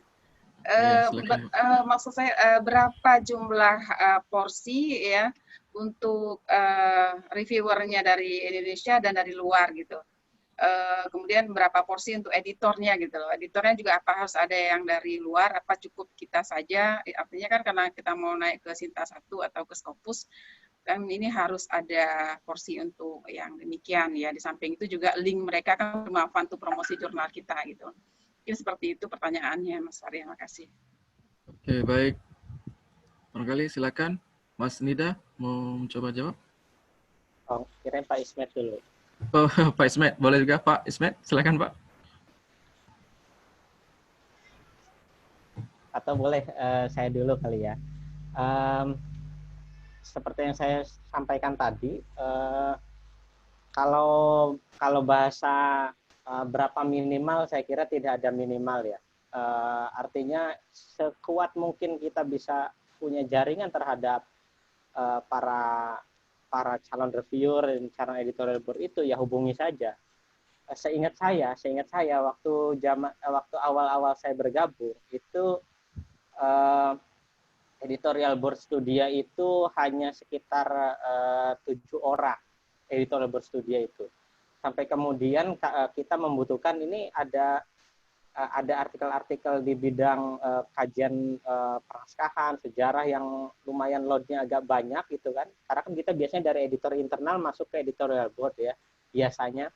Nah itu kemudian akhirnya ya kita undanglah Profesor Edwin Wiringa waktu itu atas rekomendasi dari Prof. Oman. Kemudian kita undang juga Profesor Michael Lavan misalnya. Nah itu kemudian berkembang terus begitu. Sampai kemudian pada satu titik kita ini di edit, tadi juga menyambung juga pertanyaan soal editor internal dan eksternal, yang editor yang biasanya internal itu, kami juga kemudian di sekitar 2 atau 3 tahun yang lalu ya, itu distingsi keilmuan kita itu di peneliti-peneliti PPIM, peneliti internal PPIM itu juga terbatas pada yang punya yang distingsi di bidang hukum Islam. Akhirnya kemudian ya terpaksa kita kemudian menghubungi Profesor Isnur Relawati dari UIN Jogja untuk masuk ke jajaran editor internal kita gitu ya. Nah itu juga jadi kalau tadi Pak Ismet sudah menyinggung bahwa jurnal ini idealnya juga dikelola oleh sebuah asosiasi, namanya asosiasi seperti yang Prof. Oman dan saya juga ikuti di jurnal Manuskripta, itu kan di asosiasi juga, itu kan lintas kampus, lintas negara, jadi ya saya kira sah-sah saja, tinggal misalnya hostnya di mana. Kalau seingat saya itu jurnal-jurnal di luar negeri itu kan yang di bawah asosiasi dia kan berpindah-pindah hostnya, mungkin di beberapa tahun sekali ya, pindah hostnya di kampus mana yang akan menjadi editor eksekutif editornya begitu, itu juga saya kira sah-sah saja. Cuman memang kultur di Indonesia jurnalnya ada di bawah naungan universitas. Nah itu juga perlu jadi tidak ada batasan sepanjang kita misalkan ada artikel yang masuk sesuai dengan scope keilmuan kita, fokus and scope, aim and scope jurnal kita, tapi kemudian kita tidak punya resource, ya hubungi saja. Dan sekali lagi saya ingin juga mengajak juga jangan sampai satu orang reviewer ya, itu dipaksa untuk mereview lebih dari satu artikel. Mendingan kita misalkan terbit satu kali terbitan 10 artikel, ya 10 reviewer minimal. Kalau mau per artikel 2 reviewer ya berarti 20. Jadi kita mainnya juga banyak, networking kita juga membuka, dan juga sekaligus ikut menyebarluaskan keberadaan eksistensi jurnal kita di manapun. Nah ini juga terkait seni memilih reviewer juga ada juga ya, nanti mungkin di pertemuan berikutnya. Kita masih punya 9 hari lagi ke depan kan, jadi jangan dikeluarin dulu sekarang. Silakan Pak Ismet. Barangkali disimpan dulu jurusnya Pak ya. Pak Ismet, barangkali ada tambahan Pak? Saya sih nambahin sedikit aja ya, karena berapa jumlah itu sangat relatif ya. Kita kalaupun punya jumlah yang banyak, bukan berarti karena pengen gaya-gayaan, tapi karena memang kebutuhan ilmu yang kemudian kita kembangkan di dalam itu memungkinkan untuk melakukan itu gitu. Jadi jangan sampai kita itu, ini yang harus terutama ketika sebuah jurnal dibuat itu usahakan memang di dalam pengelolaan internal, editor internal segala macam memang menguasai bidang itu. Kalau misalnya pendidikan, emang betul-betul tahu tentang pendidikan. Jadi jangan sampai kita bikin jurnal yang sepenuhnya itu bukan jadi bagian dari domain keilmuan orang yang banyak bertanggung jawab di situ. Nah itu penting banget. Karena kalau enggak, ntar kita nggak tahu apa yang harus kita kembangkan.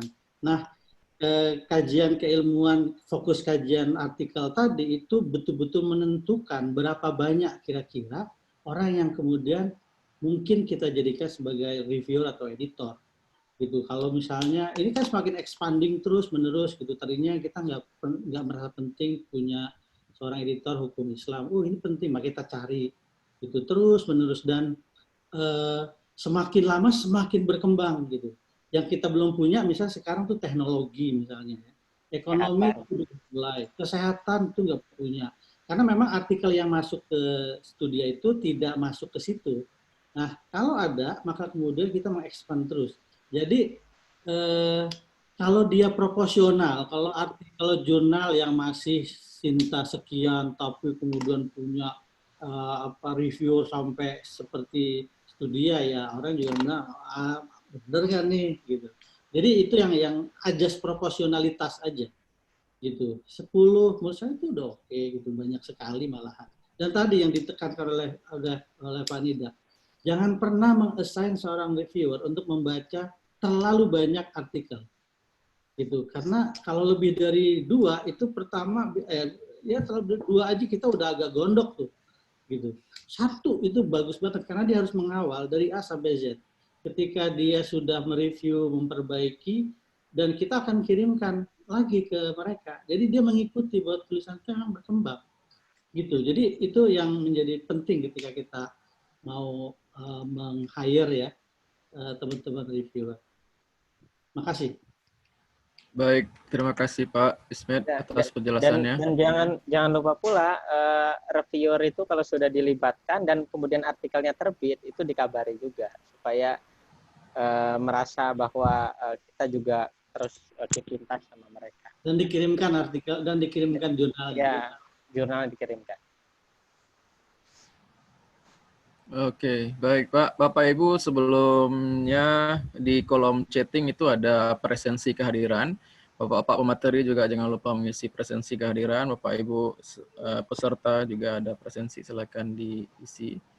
Kemudian waktu normal kita memang sampai jam 5:30, berarti sisa 7 menit lagi. Mungkin karena terlambat tadi boleh lah Pak ya, nggak terasa tambah 10 menit, begitu boleh ya. Selanjutnya ada Ibu Karlinda, silakan Bu. Ya, baiklah. Assalamualaikum Bapak, Pak Saril, Ketua. Terima kasih Bapak atas waktu kesempatannya. Selamat sore, Prof. Oman, Dr. Ismet, dan juga Pak Nida. Salam kenal. Saya Karlinda dan juga bersama tim di sini ada editor in chief juga, Bapak Zuhri. Mohon izin mengkonfirmasi dan menanyakan terkait layout editor. Sebelumnya, untuk saat ini kami mohon izin perkenalkan bahwa jurnal kami, Jurnal Risalah dari Universitas Islam Negeri Sultan Saifuddin Jambi ini sudah masuk ke dalam Sinta 2. Jadi memang ini lagi gencar-gencarnya Pak Prof untuk meningkatkan ke Sinta 1 dan juga Scopus. Nah, terkait hal tersebut tadi sudah disampaikan juga oleh Bapak Islahuddin dan juga Ibu Fena pada pertanyaan yang luar biasa. Dan di sini saya mohon izin untuk mengkonfirmasi saja kepada Bapak Nida khususnya terkait untuk layout. Di bagian substansi di checklist progress JIPS tadi Pak, di poin substansi nomor 4 itu adalah layout harus konsisten, tabel, dan juga gambar. Nah, memang untuk kalau kita mau meningkatkan untuk akreditasi, gitu, kita kan fokusnya ke depan, gitu Pak. Nanti dilihatnya adalah progres ke depan. Nah, sedangkan tadi saya lihat di sini saya coba mengintip gitu di Studia Islamika bahwa memang untuk layoutnya itu sendiri sudah luar biasa sekali gitu. Wah, ini kami sangat banyak sekali belajar dan kami berencana untuk melihat seperti itu lebih dalam lagi ke Studia Islamika khususnya di bagian susunan dari layoutnya Pak. Nah, yang saya ingin tanyakan adalah apakah untuk layout awal di Studia Islamika itu kan ada perkenalan dulu. Oh, ini Studia Islamika, lalu ini ada covernya, lalu ada seperti daftar isi susunannya lagi. Apakah itu mempengaruhi juga Pak dalam penilaian ketika kita ingin meningkatkan akreditasi ini ke Scopus seperti itu? Apakah ini termasuk penilaian yang ya lumayan memberikan tambahan nilai poin seperti itu Pak? Itu yang pertama. Jadi untuk layout itu untuk teknisnya sangat mempengaruhi juga atau bagaimana? Lalu yang kedua, untuk di poin manajemen itu adalah poin ke-13 tadi di daftar Excel-nya Bapak Nida itu ada pernah dikutip oleh Scopus. Nah, seandainya untuk paper ini sendiri atau untuk jurnal ini sendiri kalau seandainya untuk yang pernah dikutip oleh Scopus ini belum ataupun masih sedikit, itu ada tips dan triknya nggak sih Pak supaya kita bisa dilirik juga seperti itu. Nah, mungkin kepada Prof. Oman dan juga Dr. Ismet dan juga Pak Nida, kami tunggu untuk bergabung juga ke Jurnal Al-Risalah, fokusnya ke syariah, dan juga forum kajian Islam, dan juga sosial kemasyarakatan seperti itu. Mungkin itu saja Pak Ketua, Pak Saril. Terima kasih Pak. Mohon izin pencerahannya Prof. dan Pak Nida. Terima kasih. Wassalamualaikum warahmatullahi wabarakatuh. Assalamualaikum warahmatullahi wabarakatuh. Ya, silakan. Soal layout ya, saya kira kalau layout pokoknya yang penting konsisten pakai apapun softwarenya. Kalau kami kan pakai Adobe InDesign ya, pakai Microsoft Word juga bisa. Jadi kalau bisa mungkin nanti bisa di-share dengan tim IT-nya itu kan di situ bisa ada membuat style-style gitu. Jadi kita tidak perlu repot-repot mengganti font begitu, tinggal kita klik style itu dia akan berubah sendiri fontnya dan sebagainya, layoutnya dan sebagainya. Itu juga harus konsisten. Terkait dengan urutannya, saya kira pada umumnya jurnal aja, makanya saya menyarankan betul ke Bapak dan Ibu, ikuti jurnal yang sudah baik sebelumnya ya, dan tinggal kita pilih aja tuh ya, mau ini covernya kita mau pakai model yang mana nih. Kalau kita sudah punya dan sudah bagus, saya lanjutkan, jangan berubah-ubah. Jadi itu menjadi, kalau diakreditasikan bahasanya berpenciri khas ya gitu ya. Nah, sama juga misalnya ini saya bukan mengada-ngada ya, Pak Niam dari Journal of Indonesian Islam misalnya, di beberapa forum itu sering menyampaikan bahwa JIS di Surabaya itu mulai dari penerbitannya sampai layoutnya itu benar-benar ngikutin Studia Islamika, katanya begitu. Nah, jadi sejak awal terbit, karena tadi sejak awal terbit sampai coba perhatikan covernya JIS itu Studia Islamika itu agak mirip ya, cuma beda permainan warna saja gitu ya. Nah, itu juga diikuti fontnya yang konsisten gitu ya, kerapihannya juga itu diperhatikan. Jadi pokoknya kita punya ciri khas, misalnya kalau kutipan itu harus menjoroknya berapa senti, jarak atas bawah berapa senti, itu juga. Nah, itu kan repot kalau kita mengingat, kita abadikan di style yang ada di desain itu. Nah, kemudian satu lagi itu yang apa tadi ya Bu ya? Yang kedua tadi. Satu lagi ini Pak, gimana caranya tadi di poin manajemen itu ada pernah dikutip oleh Scopus. Iya. Biar bagaimana dilihat, Pak, gimana tips-trik? Ya, saya kira ini juga tadi Pak Prof. Oman pernah menyinggung Studia Islamika diindeks oleh Scopus tahun 2015. Sebelum diindeks oleh Scopus, sebelum era OJS, itu sudah dikutip 700 kali. Itu saya sangat luar biasa waktu itu, saya di awal-awal gabung Studia Islamika, saya sangat amazed sekali dengan Studia Islamika. Bagaimana di era yang belum teknologi kok bisa dikutip 700 kali gitu ya. Ini luar biasa. Ternyata apa? Ternyata ketika kami ngobrol itu ya, baik para editor senior maupun Pak Azumardi, jadi memang dulu itu ya para editor kemana-mana itu yang dibawa itu ya selalu Studia. Entah itu bawa secara fisiknya maupun apa yang disampaikan. Pokoknya obrolan kemanapun ketemu dengan scholar dan sebagainya, itu selalu Studia begitu. Dan sampai kemudian termasuk ketika misalnya PPIM itu harus mencari program, misalkan networking program ke misalnya kedutaan dan sebagainya, sampai akhirnya kemudian kita punya jaringan, jurnal kita itu dijual. Jadi kita ketemu dengan dengan agen gitu ya, dengan agen yang dia itu punya jaringan ke para kedutaan, kedubes gitu. Jadi setiap kali terbit dia itu pasti datang ke PPIM ngambil, dan sayangnya baru beberapa bulan kemarin beliau meninggal dunia gitu. Jadi tapi dia orang yang sangat berjasa sekali gitu, menyebarkan studi Islam ke seluruh dunia. Jadi kalau Bapak Ibu cek di perpustakaan di NU misalnya, di kampusnya Pak Ismet gitu ya, itu di perpustakaan itu udah pasti ada Studia yang dulu-dulu, yang itu adalah berkat jejaring itu gitu ya. Nah, dan itu kita tidak pernah by design gitu, tidak pernah by design dan sebagainya. Nah, kalau sekarang kan saya kira ya karena Bapak Ibu sekarang mainnya banyak gitu ya. Sekarang misalnya itu kan di bidang hukum ya. Sekarang ada Pak Alfitri gitu ya. Itu kan bidang hukum, itu bisa saling bertukar itu. Ya, kemudian dari Mazahib ada Pak Muzain juga, itu kan bisa saling bertukar editorial board, bertukar reviewer, mereka sudah punya pengalaman juga. Dan juga dengan adanya internasionalisasi, elektronisasi kan saya kira memudahkan. Sekarang itu kan e-book ya, PDF bisa tersebar. Yang penting ya kita sajikan artikel yang bagus-bagus supaya dikutip orang gitu. Saya kira ya tidak ada tips dan triknya yang mungkin Pak Ismet yang punya triknya mungkin. Itu bagus sudah. Iya. Dan sering ini Bu, kalau bisa ya, kita sering-sering mengundang beberapa ahli untuk menulis. Itu untuk reputasi awal itu bagus sekali.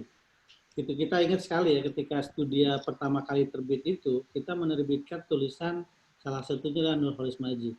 Dan itu menjadi sangat keren gitu pada waktu itu. Jadi hal-hal yang kayak gitu yang justru dipentingkan sebenarnya untuk membangun itu. Saya nggak tahu apakah saya menjawab pertanyaan itu atau enggak. Tapi ya itu tadi. Memang untuk awal tuh kerja kerasnya itu membangun citra ya, menjadi citra lembaga, menjadi citra itu penting. Yang paling penting lagi itu jurnal kita itu distinct, itu aja.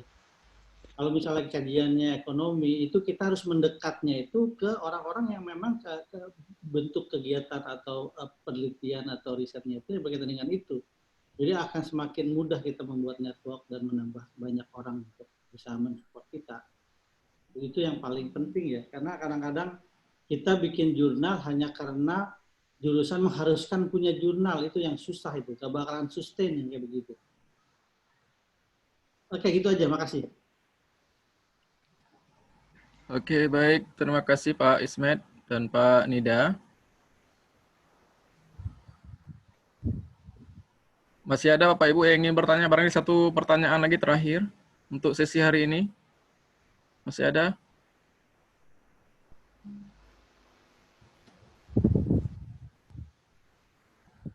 Ya, memang terasa sangat singkat sekali Pak ya. Mungkin waktu 5 jam pun nggak cukup ini untuk berdiskusi dengan Pak Nida, Prof. Oman, dan Pak Ismet.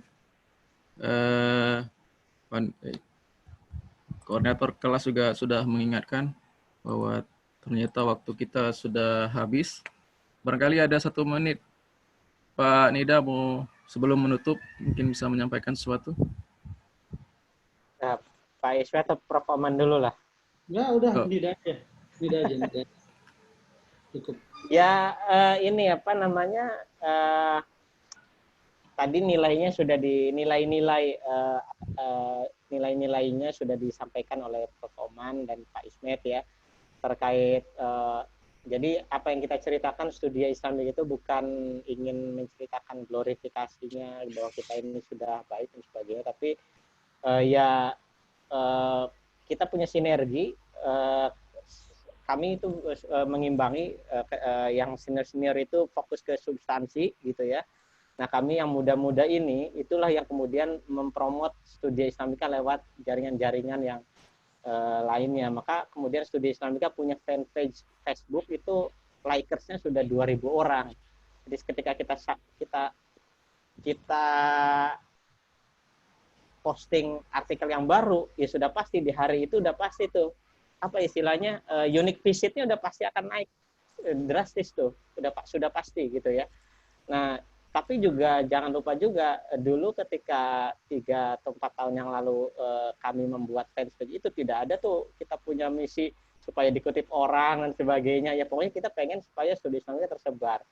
Karena yang ada di dalam imajinasi kita ya Studia Islamika ini dibuat untuk dibaca orang, untuk dinikmati. Kalau memang kemudian dia layak untuk dikutip, ya silakan itu menjadi otoritas penulis berikutnya begitu.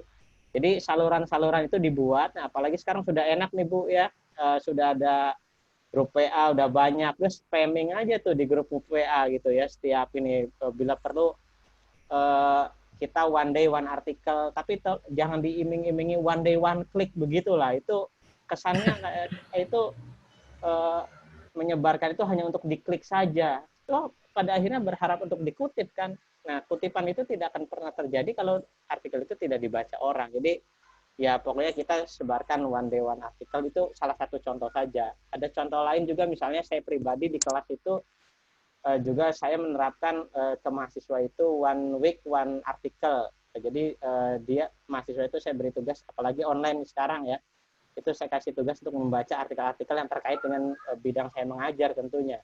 Nah, mereka bikin review, otomatis kan kalau saya punya mahasiswa 150 orang, berarti per minggu itu sudah pasti 150 klik itu, dan pasti di-review.